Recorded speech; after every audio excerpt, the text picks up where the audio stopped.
Let's delve into these educational psychology, child development, and sociology of education questions with detailed answers in English. 1. Define educational psychology. State its salient points of importance. Educational psychology is a branch of psychology that applies psychological principles and theories to the process of education. It studies learning, teaching, development, and individual differences in educational settings. Importance. Understanding learning. It helps us understand how children learn, what motivates them, and what factors influence their learning. Effective teaching. It provides teachers with insights into effective teaching methods, classroom management, and curriculum development. Diagnosis and intervention. It aids in identifying learning disabilities and developing appropriate interventions. Developmental understanding. It helps educators understand the different stages of child development and tailor their instruction accordingly. Individual differences. It emphasizes the importance of recognizing and addressing individual learning styles and needs. 2. Describe the history, nature, types, and importance of educational psychology. History. Educational psychology has roots in philosophy and early psychological studies. It emerged as a distinct field in the late 19th and early 20th centuries with pioneers like Thorndike, Pavlov, and Piaget. Nature. It is a scientific field that uses research methods like experiments, observations, and assessments to study educational phenomena. Types. Educational psychology encompasses various subfields, such as child psychology, adolescent psychology, learning disabilities, and instructional psychology.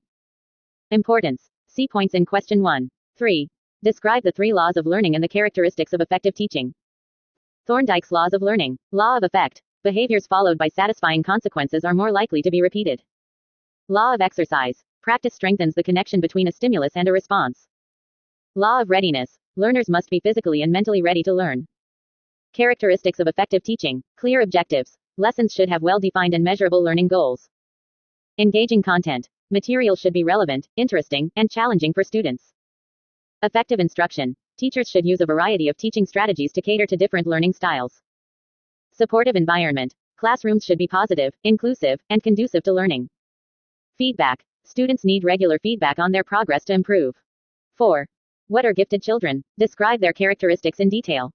Gifted children possess significantly higher than average abilities in one or more areas, such as intellectual, creative, academic, leadership, or artistic talent. Characteristics. High intellectual ability. They often have advanced cognitive skills, a large vocabulary, and an ability to grasp complex concepts quickly.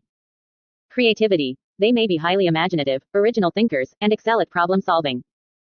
Curiosity. They exhibit a strong desire to learn and explore new ideas. Rapid learning. They acquire new knowledge and skills faster than their peers. Strong memory. They often have excellent recall and retention of information. Problem-solving skills. They are adept at analyzing problems and finding effective solutions. Leadership qualities. Some gifted children demonstrate leadership potential and enjoy taking initiative. 5. Differentiate between growth and development. Also, describe the various stages of social development. Growth refers to the quantitative increase in physical dimensions, such as height and weight. Development involves the qualitative changes in physical, cognitive, social, and emotional functioning. Stages of social development. Infancy. Early social interactions are centered around caregivers. Infants develop attachment and begin to understand social cues. Early childhood. Children begin to interact more with peers, learn about sharing and cooperation, and develop friendships. Middle childhood. Social skills become more refined. Children learn about rules, fairness, and teamwork. They develop a sense of belonging to social groups. Adolescence. Peers become increasingly important. Adolescents explore their identity, develop intimate relationships, and navigate social expectations. 6. What is meant by slow learners? Describe their types and characteristics. Slow learners have below average cognitive abilities and learn at a slower pace compared to their peers. They are not intellectually disabled but may struggle with academic tasks. Types. This classification can vary. Students with mild cognitive impairments. Students with learning disabilities affecting specific academic skills. Students facing socioeconomic or environmental challenges that impact learning. Characteristics. Slow pace of learning. They take longer to acquire new information and skills. Difficulty with abstract concepts. They may struggle with understanding complex or theoretical material.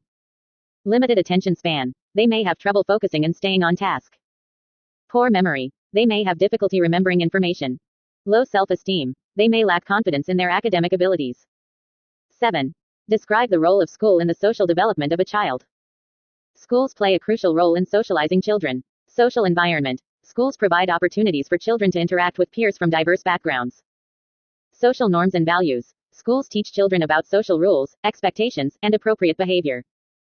Cooperation and collaboration. Group projects and extracurricular activities promote teamwork and cooperation. Citizenship skills. Schools help children develop a sense of civic responsibility and prepare them to be active members of society. Leadership opportunities. Schools offer platforms for students to develop leadership skills through student government, clubs, and other activities. 8. Describe in detail the principles and types of school administration. Principles of school administration. Democracy, involving stakeholders, teachers, students, parents in decision making. Equity, providing equal opportunities for all students.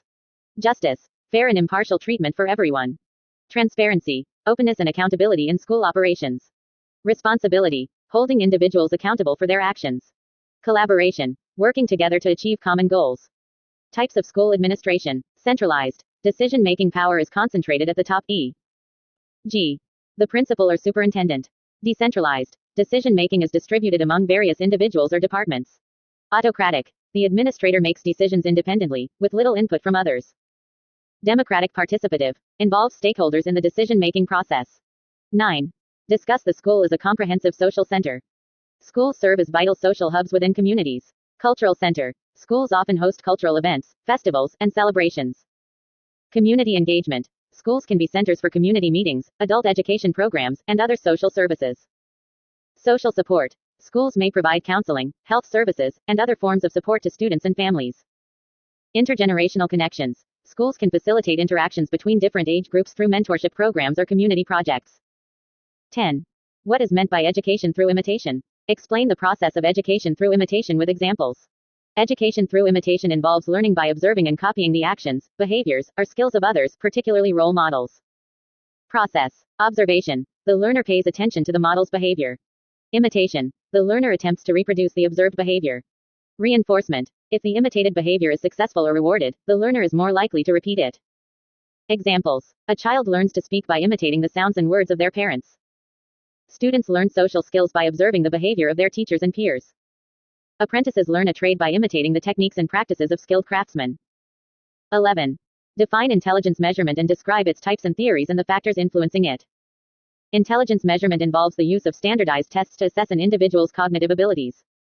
Types of intelligence tests. Individual tests, administered to one person at a time. E.g., Stanford-Binet. Group tests, administered to multiple people simultaneously. E.g., Raven's progressive matrices.